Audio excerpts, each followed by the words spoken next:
Spain shows us just how far this world has fallen.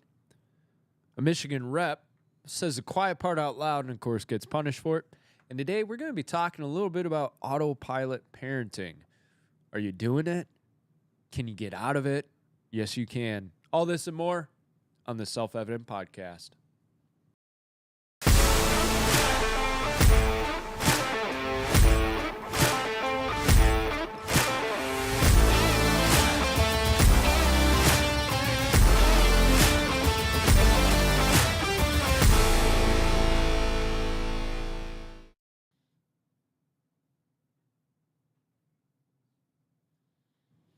Welcome to the Self-Evident Podcast. You got Mike.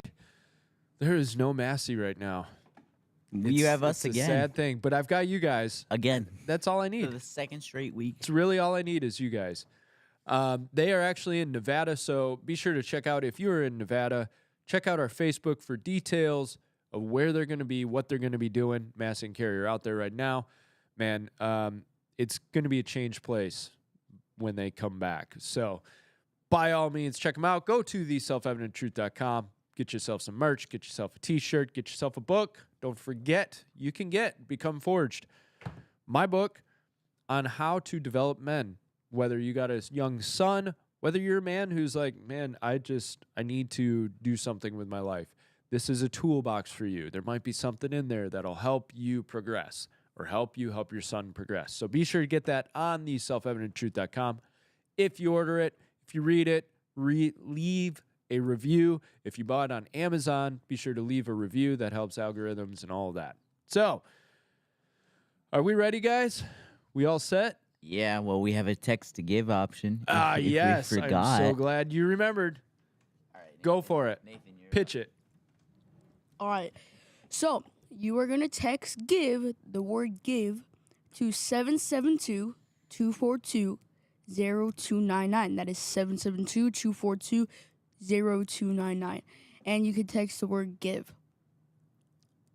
Awesome.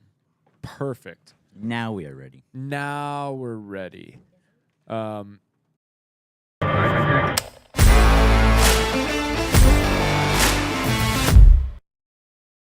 right. News bits number one coming at you. Spain. Put up the slide. I don't want you guys to look at it, but I want you guys to look at it. And if you're an audio listener, I'm going to tell you it's probably a good thing you're listening on audio right now, because this is absolutely ridiculous. Downright gross. So a city in Spain, Torrevieja, which has named itself the gay capital of Spain, has a pride parade. Somehow, pride includes dressing up young kids as young as 9 in erotic lingerie. What are we coming to? I don't even feel right posting up that picture, let alone the video. But at least you saw the picture. I'm not going to do the video. The video shows the children being instructed to mimic adults performing provocative, gyrating gestures through the streets of the town in front of adults. Isaiah is slamming his head on the microphone right now. So weird. It's so weird, isn't it? It's like, why is this? Who thinks this is a good idea? Go ahead, bud. Like, who dresses up kids to tell them to mimic their adults? Right. Like, that's like... It's sick, isn't it? Yeah, exactly. Apparently Spain does. Spain does it. Well, and America tries to as well. America tries, but parents are apparently Parents are a little more smart here in America. Yeah. Well, So, in one of the videos, there's a lady who's putting candy in the mouths of the kids. Now, in the clubbing culture, somebody will slip you something like MDMA and put it on your tongue, right? And it's like the way she does it is almost mimicking like club lifestyle. And then other videos show adults in the same outfits doing the same thing. So what are you teaching these kids, right? What are you actually teaching these kids? At the very least, putting candy in their mouths is showing a dopamine hit of sugar as a reward for the behavior. So you're trying to reinforce the behavior. You're not just saying, hey, this is good behavior to do. We're going to reinforce it with a dopamine hit. And they want to produce good feelings during this. It's Pavlov dogs. They are truly, I know it sounds cliche that they are training these kids. They're trying to groom them. This is what grooming is. And we're probably going to get banned because I use that word. But this truly is the context and definition of grooming. How else would you look at it? If they are cheering on these 9-year-olds to dance around in lingerie, they're putting candy on their tongues, they're witnessing and promoting this, what do you think it's doing in the kid's mind? The kid is going, oh, adults approve of this. People like it when I do this. This is a good thing to do. You are grooming kids. This is absolutely disgusting and ridiculous. I don't understand how anybody standing there, and you look at the crowd, like if you go ahead and follow the link to the news article, watch the Twitter videos, you'll see grown-ups ogling these kids. What parent puts their kids in this situation? Says, that's a good idea. You got something, bud? No? You good? So, that's my take on it. This shows the degradation of the Western civilization. And I know that sounds cliche, and that's not something I'm going to get deep into, but as Christians, the world is getting darker, which actually gives us hope because we have more of a contrast. So when we see something like this, we can look at it, commentate on it, and say, but there is a better way. And if it's very rare that you're going to meet somebody, they are out there, but it's very rare you're going to meet somebody who stands by the feeling that, no, this is completely acceptable and absolutely good for my child. And the only people who are actually like, no, this is really good for my kid, they're busted in the head. They truly are. And there's a lot of evil people that are pushing this forward. And someone had made the comment on the Twitter thread, or X thread, that, do you notice none of the organizers have a group picture or anything? Huh, go figure. The organizers aren't putting their pictures out there, their videos out there. Let's see them. Let's see who is organizing this, huh?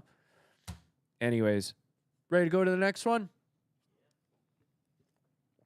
So a Michigan rep says, quiet part out loud, young Republican state representative in Michigan lost his committee assignment and funding allotment after he retweeted a social media post that referenced the Great Replacement theory. So this guy, Shriver, retweets a post.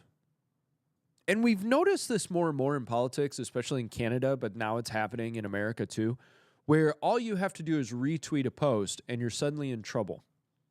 And Shriver posted something about the Great Replacement theory.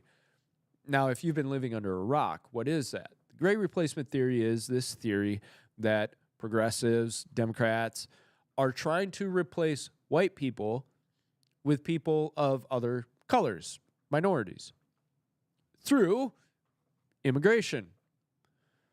Now, Shriver had the absolute evil intent of pointing out, hey, this is kind of happening. And so State House Speaker Joe Tate not only called the post blatantly racist, but he even claimed that it uplifts a dangerous and tortured narrative that fosters violence and instability and contributes to a hostile environment. Do you notice what he said there? His post was violent. That's really what he was saying. Contributes to a violent and hostile environment. In other words, your words are dangerous. Your posts are dangerous. We must control your speech. He also took an aim at Shriver personally. Representative Shriver has a history of promoting debunked theories and dangerous rhetoric that jeopardizes the safety of Michigan residents and contributes to a hostile and uncomfortable environment for others. Uncomfortable, so sad for you. The House of Representatives is the people's house, and all Michiganders should look upon this body and take pride in how we conduct ourselves. And, of course, Governor Gretchen Whitmer just the font of sobriety, claimed Shriver used abhorrent rhetoric that goes against our state and national values. And even some of the Republicans piled on the guy. Stand strong, bud. And he's not backing down. Good for him. He's not apologizing. He's standing firm. And good for him. And from what I gathered, the guy's a Christian, good moral values. He merely was making a point. And this is a lesson for you guys when you're posting online. A, be ready. Whatever you post is going to stay there and it's going out to the public. You may receive backlash. So be ready for that. But B, be willing to stand on what you said. And don't back down when the mob comes for you. Don't decide all of a sudden, oh, I mean, they attacked me, so I must be wrong. Or you're convicting them. And it's funny because we've watched this whole great replacement theory thing happen in a couple of different venues. And I think it was Van Jones from CNN attacked somebody for talking about great replacement theory when he himself months ago was talking about how we need to replace white people. So it's like it's coming out of their own lips. It really is. And if you look at the numbers, something is going on. And if you looked at what happened in Europe during that whole thing, something was going on. Now, I'm not going to get into the deep of it, but Shriver, keep going, bud. Keep pushing forward. All right, we ready for the next one? Yeah. Megan Rapinoe. Do you guys know about her? Rapinoe. She said like I got like an injury, so that this proves that God doesn't exist. That's Exactly. That's what I heard. Exactly. No, you're absolutely right. In her final game, right before retirement, she suffered an Achilles injury. Said, I'm not a religious person or anything, and if there was a God, this is proof that there isn't. Now, she made those remarks. Of course, Christians came out, and she mocked Christians for being upset about the comments. Somebody needs to check on the Christians. They're not okay, Rapinoe snarked. They also missed the whole joke, but okay. Don't act like you're surprised by me making this joke about what happened or finding a dig. Who's it at? God, myself, religion, the world? I don't know. It's just funny. And then she went on to say that some people celebrate her injury and those people are in a special place in hell. So I'm just thinking about my teammates coming over, and of course it's sad, but it's also like, I don't know, it's kind of just like life. We want these perfect stories, and I'm like a controversial figure and having people low-key celebrate it. But then also be so disingenuous about it that the part is kind of funny, too. I'm like, wow, you guys are in a special place in hell that you're celebrating this. So I remember when the injury happened. And I remember when she said something to the effect of, it's proof there's no God. And I chuckled a little bit of, or it's proof there is. And you focused your career, especially the later part of your career, on something that had nothing to do with soccer. You planted your flag in a completely political arena. You left soccer. You didn't even care about it. And you could say you did, but you didn't. And then your last game is an injury, so you can't finish on top. I'm not saying that's the justice of God. That's not what I'm saying. But, you look at it as there must not be a God because, I didn't get fairy tale ending. Or you've been flying the middle finger in his face for so long, God finally had a little laugh on your expense and said, fine, you won't finish.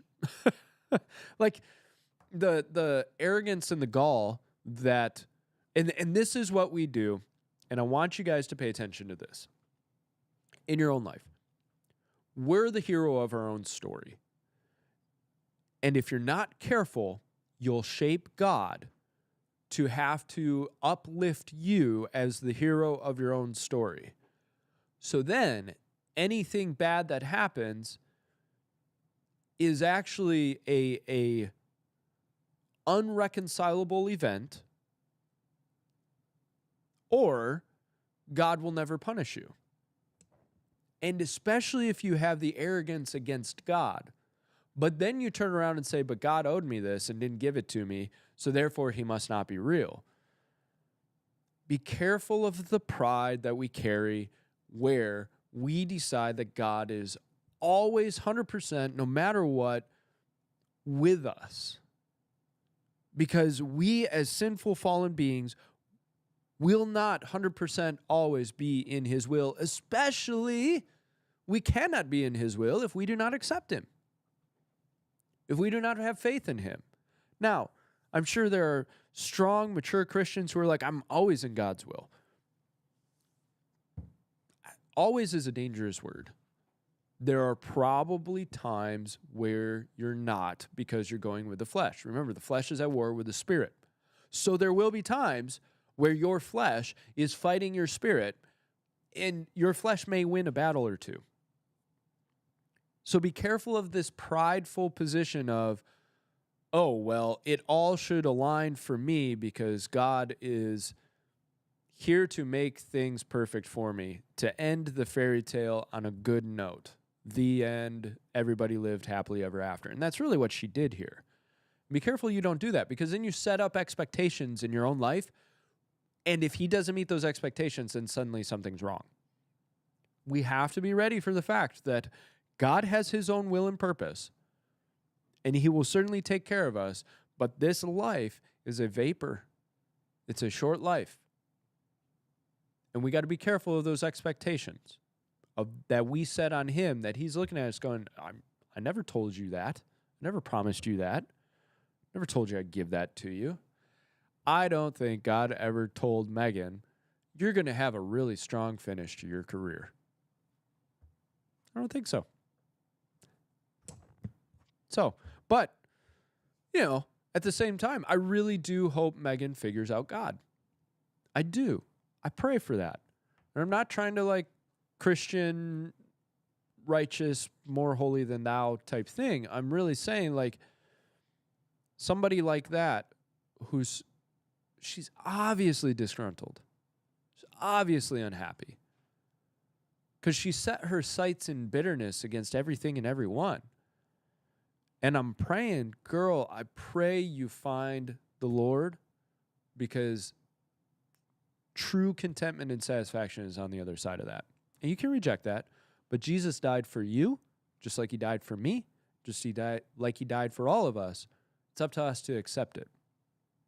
I was in just as horrible, if not worse, of a position than you were before I accepted that gift. Once I accepted it, the only reason I'm righteous is because of Christ. There's nothing in me that's good except what he has placed in me. All right. Now, we have a little sponsor, Energy Ops LLC. 843-263-1724. If you're in the Charleston, South Carolina area and you need electrical work, these are the people for you.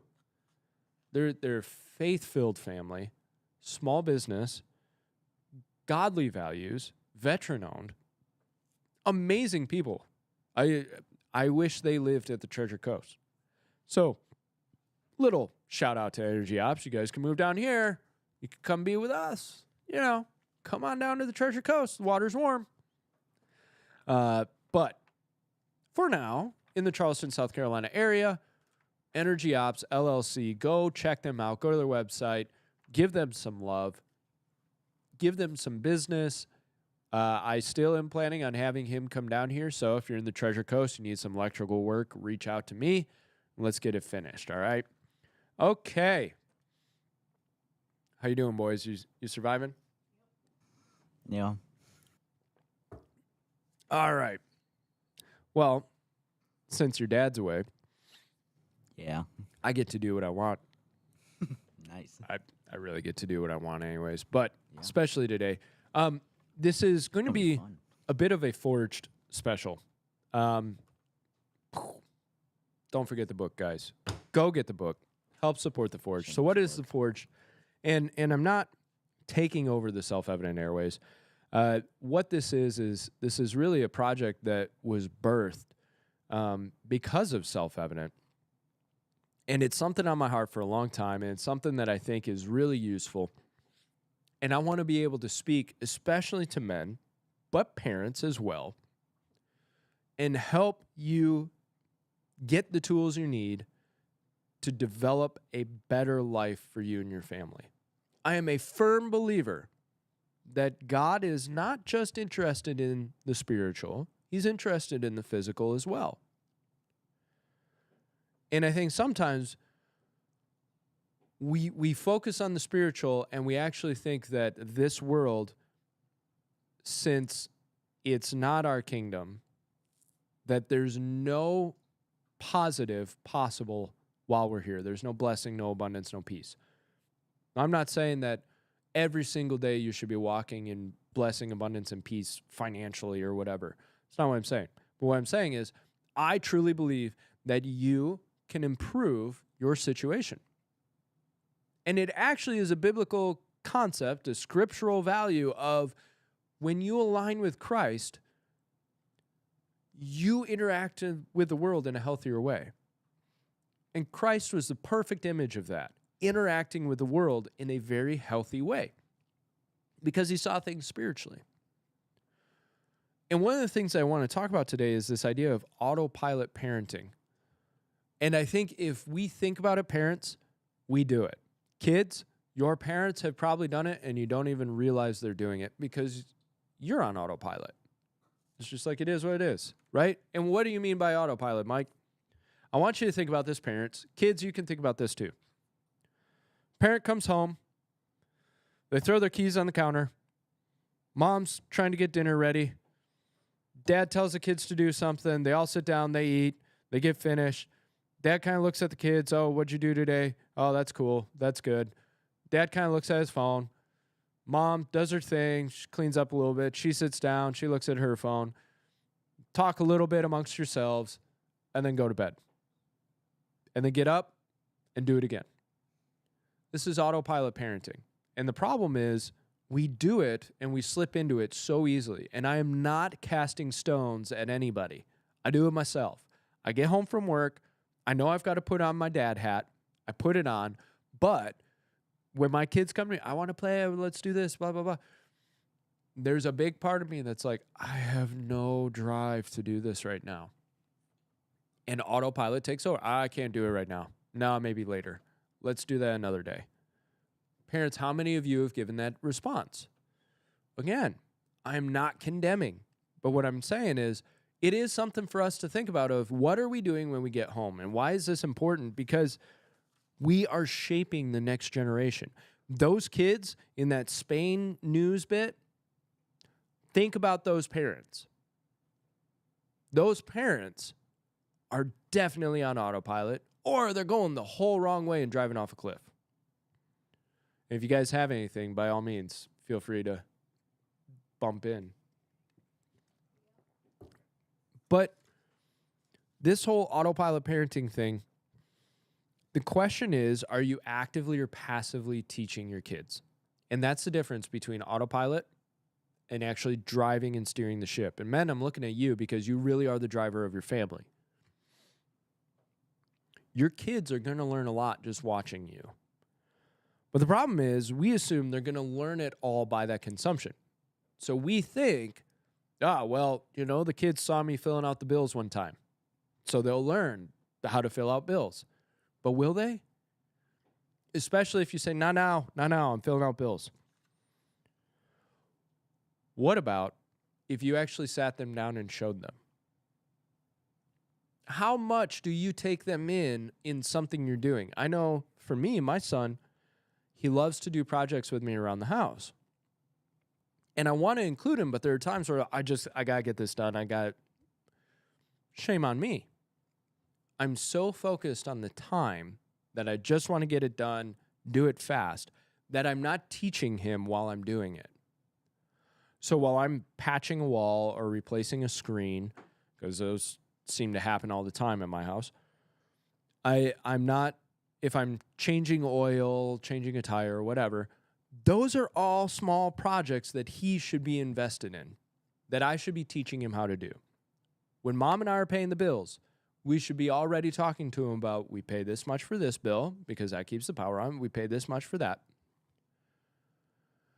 And when you do that, not only do you include your kids in what you're doing, not only are you raising them up to become sufficient at these tasks when they leave the house, but you're also showing them that you're investing in them.